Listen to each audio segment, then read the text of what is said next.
예, 오늘의 증시 브리핑 시작하겠습니다. 시장이 좀 재미없는 흐름을 보였는데, 미증시 자체도 보면 테슬라가 많이 올라가서 그렇지 다른 종목들은 좀 차분했잖아요.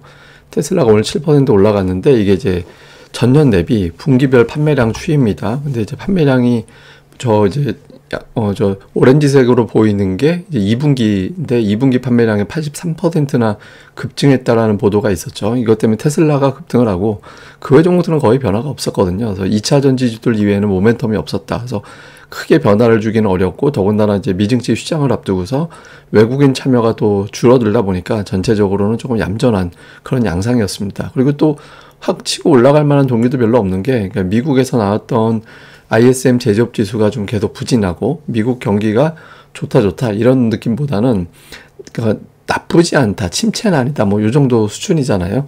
그러니까 이런 상태의 지표가 자꾸 나오다 보니까 여기서 강하게 그냥 확 치고 나가기에는 좀 애매한 측면이 있고 또 채권 전문가들 사이에서는 여전히 경기 침체 우려가 있다 이런 주장이 나오고 있거든요.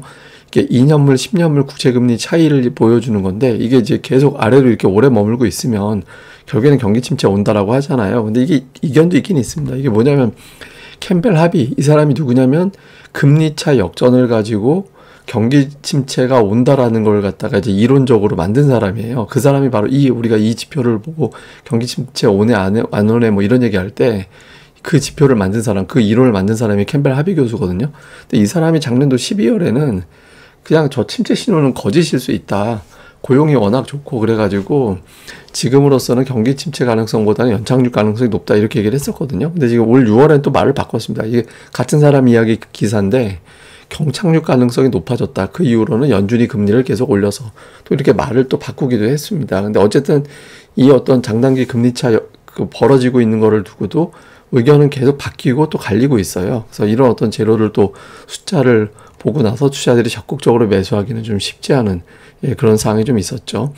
그리고 이제 경기 관련된 증시 관련된 어떤 코멘트들도 나오는데 좀 부정적인 어떤 의견은 경기 침체가 없다라면 물가가 다시 올라갈 거다 결국엔. 그럼 연준은 금리를 또 올릴 것이고 오타네요. 또 올릴 거고 그에 따라서 주식시장이 좀 부담이 될 수 있다 이런 주장을 했고요.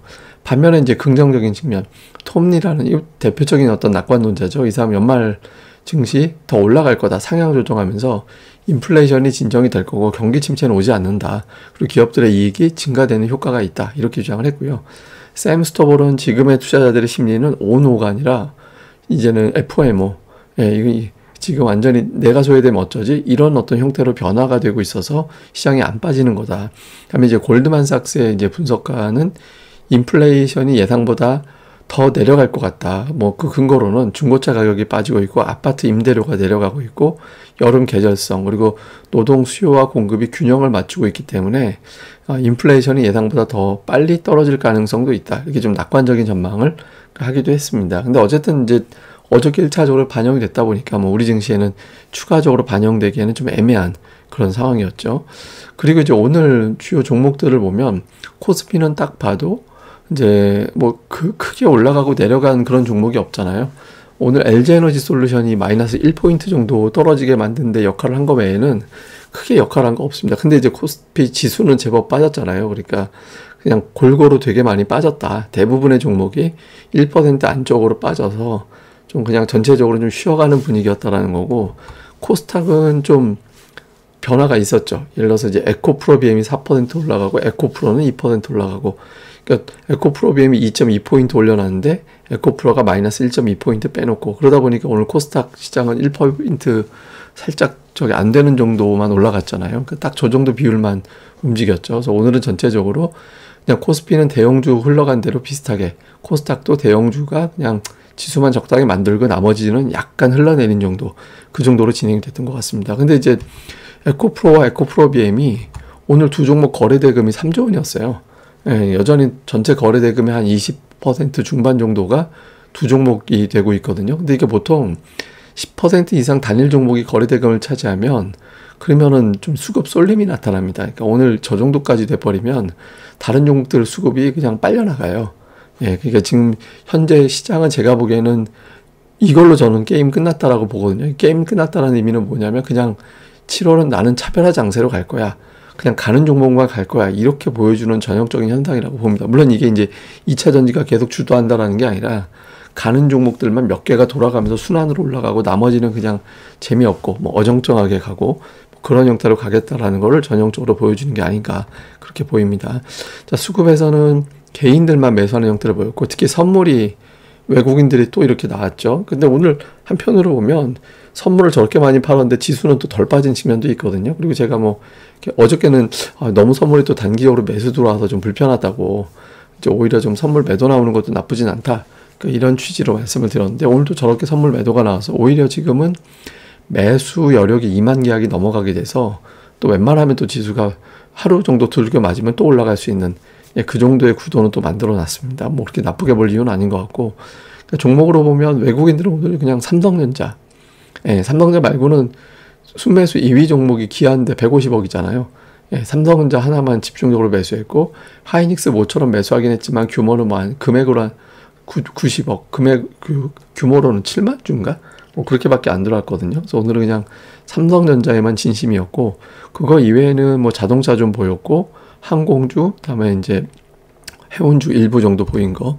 기관은 오늘 보면 조선주가 좀 밑에 포진이 돼 있죠. 조선주하고 방산 관련된 그런 종목군들이 몇 개가 좀 있는 게 특징이었고요.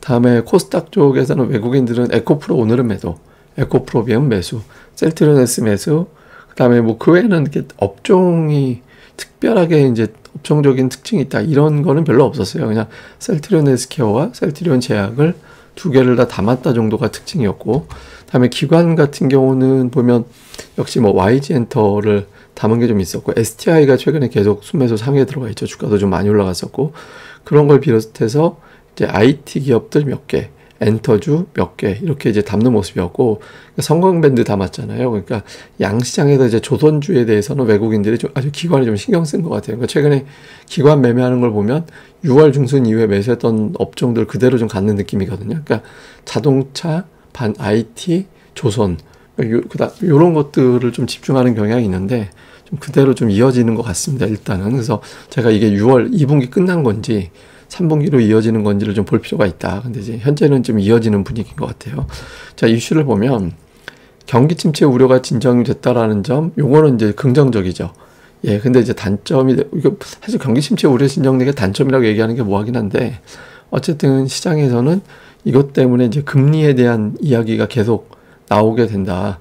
그러니까 이제 금리가 계속 유지가 될 가능성, 그리고 또 하나는 경기 침체가 안 되면 물가가 되게 천천히 빠질 텐데, 그러니까 이런 논리를 자꾸 갖다 붙일 가능성이 있거든요. 그래서 그러니까 이 부분에 대해서, 근데 이제 그 인플레이션은 전년 대비 상대적인 거라 뭐 그냥 뭐 좀 지금 바로 전달 대비 어떻게 되는 거하고 무관하게 이제 전년 대비 좀 빠지는 속도만 보여주면 되는 거거든요. 근데 어쨌든 침체 우려 가지고 혹시 뭐 인플레이션 가지고 좀 물거먹는 흐름이 나오는지 좀 볼 필요가 있고, 그 다음에 이제 미국에서는 우리나라도 마찬가지입니다만은 공매도 세력들이 난리가 났죠. 2차 전지주 급등하고 테슬라가 급등을 하면서 현실적으로 이거를 지금 공매도 치기에는 주식을 빌려오는 비용이 되게 커지긴 했어요. 지금에서는.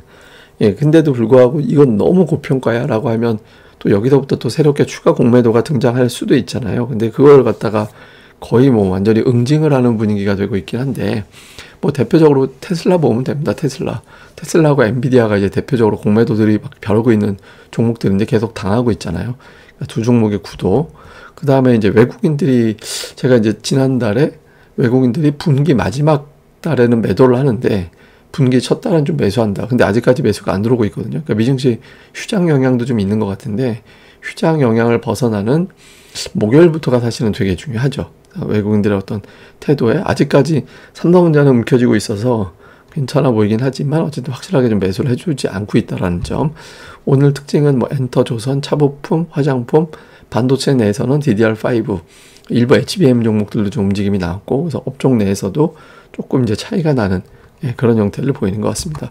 자, 오늘의 차트는 미국 증시 돌아가는 건데, 이거 이제 뭐냐면 미국 대통령 임기별 상승률을 보여주는 거거든요. 근데 3분기 보면 3분기에 초반 중반까지는 강하다가 후반부에 조금 주춤거리는 그런 경향이 있거든요. 이게 이제 왜 그러는지를 생각을 해보면 선거 직전에 다시 한번 끌어 올라가야 되니까 뭐 그래서 뭐 일부러 하긴 뭐 대통령이 뭐 지수를 만들 수는 없잖아요. 미국에서 이제 그렇긴 한데 어쨌든 이제 그런 경향이 좀 있다. 그래서 이제 이거대로만 놓고 본다라면 7월까지는 괜찮고 이거 보시면 이제 7월 정도까지는 올라갔다가 이제 그 다음에 좀 쉬잖아요. 그래서 8월 이후에 좀 쉬어가는 그런 경향이 좀 있거든요. 그래서 7월 종목 장세를 최대한 활용해 놓고 8월은 또 그때 어떻게 될지 모르니까 이제 그때 가서 또 상황을 좀 봐야 될 것 같아서 7월 종목 장세 잘 활용해 보시는 게 중요할 것 같습니다. 예, 그럼 또 오늘 하루 잘 보내시고요. 저는 또 다음에 뵙겠습니다. 이 방송 구독하기, 좋아요 꼭 좀, 구독하기 꼭 눌러주시고 좋아요도 이왕 이제 보신 거 꼭 한번 좀 눌러두는 거 부탁드리겠습니다. 예, 그럼 감사합니다. 전 다음에 뵙겠습니다.